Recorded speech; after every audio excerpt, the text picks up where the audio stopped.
केन्दुझर जिल्लार हाटटी तहसिल बालीघाट निलाम अनियमितता होइतिबा अभियोग करी जड़े बिडर्स और समर्थक माने तहसिल सम्मुख में अनशन बसिଛନ୍ତି।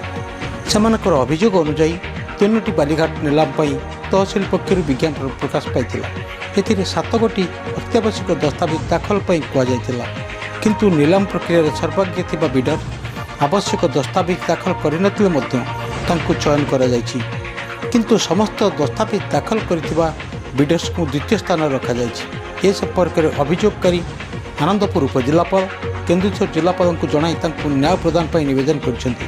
ए संपर्क में तहसीलदार कौन मंतव्य देवाक मना कर बेले अभियोगकारी माने जदि किछि अनियमितता होइतिबा भाबुछन्ति तेबे न्यायर आश्रय नियंतु बोली उपजिलापाल कहिसन्ति।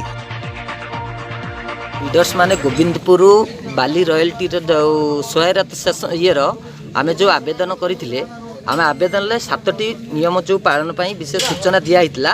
से भितरे दरखास्त पई आवश्यक दस्तावेज जो 7टी नियम थिला से 7टी नियम भितरु आमे 7टी आके पालन करिचु, किंतु आम आगरे जे थिबा जो बिडर्स से 6टी नियम पालन करचंती। जो 6टी नियम भितरु 5 नंबर नियम जो स्टेटमेंट ऑफ प्रॉपर्टी स्टेटमेंट जोटा से नियम टी से देना जेहेतु न देइचंती आमर नियम अनुसार जे कोनसी बिडर्स 7 नंबर पॉइंट एलिजिबल न होइतिबो तांकु से नबा कथा नुहे।